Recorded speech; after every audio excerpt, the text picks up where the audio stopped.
მარტივი კითხვას ვსვამ, რომ კონსტიტუციით გათვალისწინებული დამოუკიდებელი პროკურატურაზე უფრო დამოუკიდებელი რა შეიძლება არსებობდეს. ქართულმა ოცნებამ ევროკავშირის წინაშე აღებული და უკვე შესრულებული ვალდებულებების გაუქმება დაიწყო. ივანიშვილის პარლამენტის სპეციალურ საგამოძიებო სამსახურს ხურავს. უწყება, რომელსაც ძალოვანების ჩადენილი დანაშაულები უნდა გამოეძიებინა, პროკურატურაც უერთდება. არადა დამოუკიდებელი საგამოძიებო უწყება იმისთვის შეიქმნა, რომ თუ კი პროკურორი, პოლიციელი ან სპეცსამსახურის თანამშრომელი კანონს დაარღვევდა, არ შეეშალა საკუთარი გავლენებით ხელი გამოძიებისთვის. საქართველოს პროკურატურა არ არის შემადგენელი ნაწილი არც სასამართლო სისტემის, არც აღმასრულებელი სისტემის, არც პარლამენტის დაქვემდებარებული ორგანოა, ის არის დამოუკიდებელი ორგანო და დამოუკიდებლად იღებს გადაწყვეტილებებს. სპეციალური საგამოძიებო სამსახურის შექმნა ევროკავშირის მოთხოვნაა.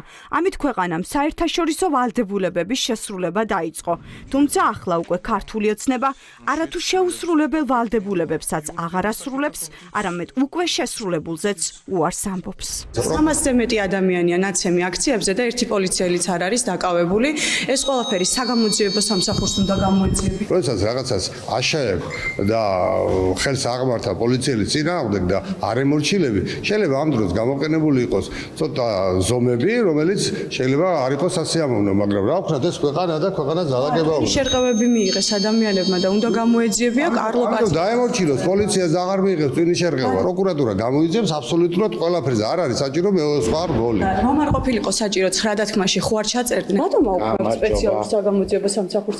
ასოცირების ხელშეკრულებით ნაკისი ვალდებულება არ გაძლევთ ინტერვიუს, სანამ არჩევნების შედეგებს არ არის. ბატონო ნიკოლოზ, ასოცირების ხელშეკრულებით ნაკის ვალდებულება. არჩევნების შედეგებს რომ აღიარებთ, მე გიპასუხებ. ბატონო ნიკა კოკა კაციტაძე სპეციალურ საგამოძიებო სამსახურს უკვე წლებია ხელმძღვანელობს და თავი გამოუძიებელი საქმეებით დაგვამახსოვრა. მაკა ჩიხლაძეზე და გიორგი შეწირულზე თავდასხმა. სასტიკი ანგარიშწორება გურამ როგავაძე. ალექსანდრე ქეშელაშვილის სასტიკა ცემა და სხვა ათობით საქმე. ვინც ჟურნალისტებს თავს ესხმის, დაუსჯელია. ეს პრაქტიკა დაამკვიდრა კოკა კაციტაძემ საქართველოში. სანაცვლოდ კი მიიღო სანქციები, რომელიც დიდი ალბათობით სიცოცხლის ბოლომდე დარჩება. კოკა კაციტაძის უწყებამ აქამდეც არც ერთი საქმე არ გამოიწია. ეს იყო ჟურნალისტებზე, პოლიტიკოსებზე, სამოქალაქო აქტივისტებზე თავდასხმა, რომელიც დარჩა გამოუძიებელი, იმიტომ რომ ეს ყველა უწყება იმართება ერთი ოთახიდან და ეს არის ივანიშვილის კაბინეტი. ცალკე გადის ისე ჟღერს თითქოს ოდესმე მართლა ცალკე იყო და მართლა თავის ფუნქციებს ასრულებდა. იყო შეიძლება პროკურატურის დანამატი აქამდეც არაფერი გაუკეთებია, რაც იყო დე-ფაქტო რეალობა, ეხლა იმას აფორმებდა უბრალოდ სამართლებრივად. თუ კი აქამდე ქართული ოცნება ფასადურად მაინც ქმნიდა იმიჯს, რომ ევროკავშირის წინაშე ნაკის ვალდებულებებს ასრულებდა, ახლა ამ ანგარიშვალდებულებასაც ვეღარ გრძნობს და არღვევს ყველა შეთანხმებას, რომელიც ევროპის დემოკრატიულ ქვეყნებთან აქვს დადებული. ექსპერტები აცხადებენ, რომ ივანიშვილი დემონსტრირებულად აჩვენებს, რომ ქვეყანა სრული ავტორიტარიზმისკენ მიყავს, სადაც დემოკრატიული ინსტიტუტების ადგილი აღარ რჩება. საშინელი უკუსვა დემოკრატიის გზაზე.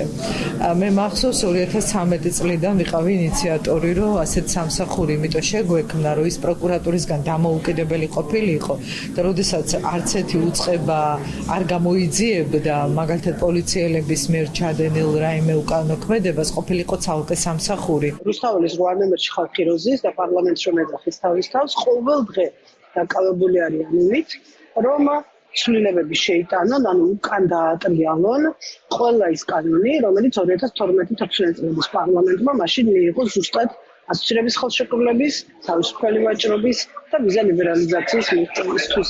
ივანიშვილის პარლამენტმა სპეციალური საგამოძიებო სამსახური ჯერ შექმნა, ახლა კი უნდა გააუქმოს. უცნობია რა ბედი ეწევა გამოუძიებელი საქმეების ტომებს. სავარაუდოდ რეჟიმს ახალი არგუმენტი გაუჩნდება, რომ პროცესები დროში გააჭიანუროს.